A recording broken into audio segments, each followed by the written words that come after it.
Bonjour à tous, j'espère que vous avez passé une bonne semaine et on se retrouve ici pour un autre exercice de géométrie. Alors la figure est la suivante, donc vous avez un triangle quelconque ABC et sur chacun des côtés du triangle vous collez à l'extérieur un triangle équilatéral. Un, deux, trois triangles équilatéraux. Alors pour chacun de ces triangles, on va noter le centre, donc G, H et I de ces triangles. Et là, un peu par magie, si vous reliez les segments entre ces centres, ce que vous obtenez au milieu, c'est un triangle équilatéral. C'est un peu surprenant, mais en fait, c'est votre exercice, c'est votre problème. C'est de démontrer que le triangle GHI est un triangle équilatéral.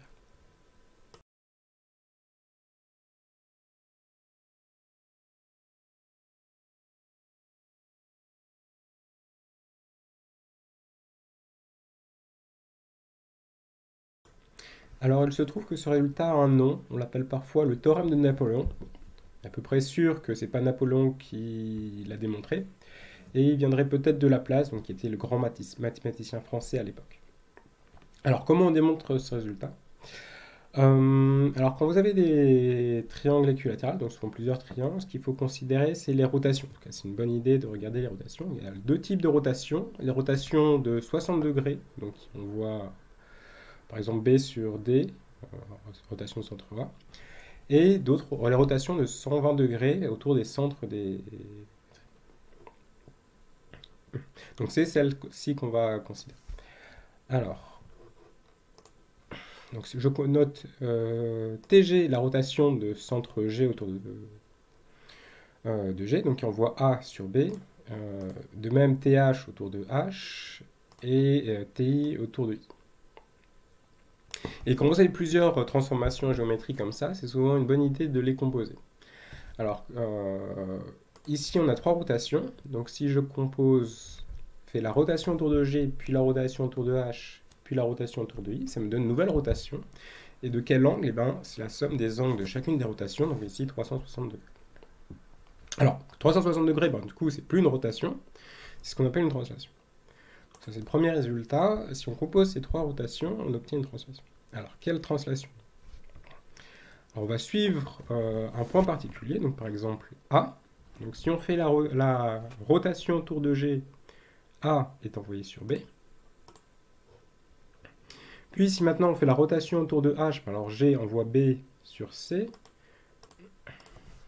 Donc, la composition de la rotation autour de G puis la rotation autour de H, ça envoie A sur C.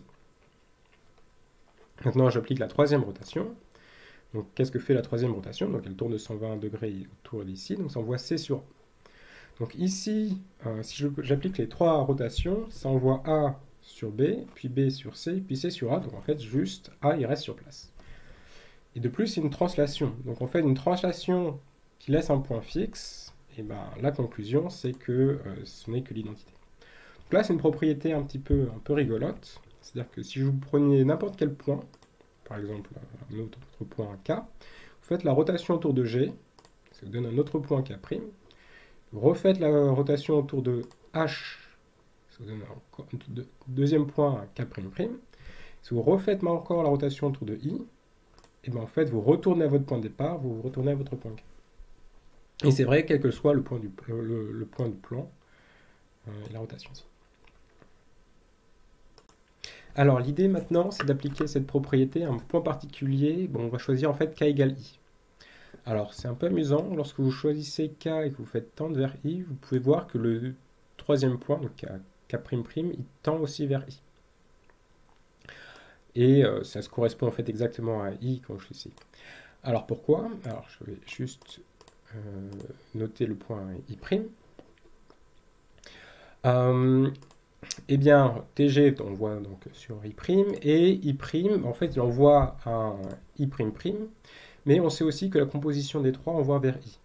Lorsque vous faites une troisième rotation, donc vous faites la dernière rotation autour de I, ben, si c'était pour arriver en I, il faut que vous soyez déjà en I, parce que ben, une rotation autour de I, ça ne change pas. Voilà. Donc en fait, I'' égale I, et donc ça a découlé de la propriété précédente. Alors, ça vous donne une nouvelle figure, donc j'ai tracé ces deux segments. où I' est donc la rotation autour de G de 120 degrés, et si vous faites une deuxième rotation autour de 120 degrés de H, vous retournez en I. Eh bien, vous pouvez remettre la vidéo sur pause et essayer de terminer l'exercice maintenant. Et sinon, alors c'est parti. Pour conclure, on va dire que ce triangle-ci est en fait un triangle isocèle, parce que c'est une rotation de 120 degrés, et l'angle ici vaut 120 degrés. Même chose pour le triangle ici, il vaut 120 degrés, c'est un triangle isocèle. Alors, donc, vous avez deux triangles isocèles qui ont le même angle principal, ça veut dire qu'ils sont semblables, et en plus ils partagent la même base, la même longueur de ces côtés. Donc la conclusion, c'est qu'ils sont égaux. Les triangles G, I', et I',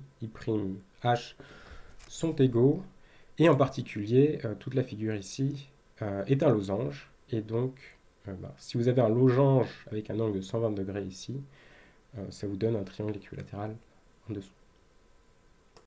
Alors, je vais présenter maintenant une deuxième preuve qui utilise la géométrie complexe. Donc, si par exemple vous avez eu un cours récemment sur le sujet, vous auriez pu être tenté d'utiliser ces outils. Alors, l'avantage, c'est que c'est que du calcul. L'inconvénient, c'est que c'est que du calcul. Alors, quelle est la stratégie de preuve? La stratégie de preuve, c'est si vous avez un triangle équilatéral, alors un triangle équilatéral dans les nombres complexes, il faut introduire le nombre complexe E puissance I pi sur 3. Donc, dans un triangle équilatéral, par exemple celui-ci, DA est la rotation de centre A de BA. Et dans les nombres complexes, donc je note D, la coordonnée du point D dans le plan complexe, A, la coordonnée du point A, B, etc. Toutes les coordonnées des points. Il faut que D-A soit la rotation, donc oméga fois B-A. Et ça, donc, ça va être la stratégie de preuve. On va calculer les coordonnées de G, les coordonnées de H, les coordonnées de I, et on va montrer cette égalité pour G-I et H-I. Alors, calculons les coordonnées de D. En fait, on va commencer par calculer de G, on va commencer par calculer les coordonnées de D, et avec cette première égalité, on les a en fonction des coordonnées de A et de B. Maintenant, G, c'est le centre de ABD, donc en fait, c'est simplement la moyenne des coordonnées, donc comme on connaissait les coordonnées de D, ça nous donne cette formule.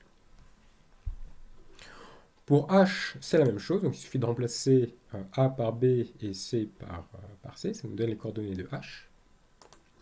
Et pour I, c'est la même chose, donc vous remplacez B par C et C par A. Donc on a les coordonnées de I, coordonnées de H, coordonnées de G, on a les coordonnées du vecteur G-I est donné par cette formule. Les coordonnées de H-I sont données par cette formule. Donc, encore une fois, il suffit de regrouper ces égalités, c'est ce qui donne. Et on veut vérifier que ça forme un triangle équilatéral. Donc, il faut calculer cette quantité-ci, donc en multipliant par oméga. Alors, en multipliant par oméga, je ne fais que distribuer. Donc, moins 1, ça donne oméga, oméga carré, etc., etc., etc., etc. Et il faut vérifier que cette égalité ici est égale à celle-ci. Alors ici, on a plein de oméga carrés. On peut les transformer en des oméga et des réels avec cette formule-ci. Je vous laisse la redémontrer si vous voulez. C'est très géométrique comme propriété. Donc, en remplaçant oméga carré par oméga moins 1 ici, ici et ici, et en développant, vous retrouvez bien cette formule qui est, en fait, vous identifiez chacun des termes devant A, devant B et devant C. Et la conclusion est bien que GHI est un triangle équilatéral. Voilà. J'espère que cet exercice vous a plu, ainsi que la correction, et à très bientôt donc, pour d'autres problèmes.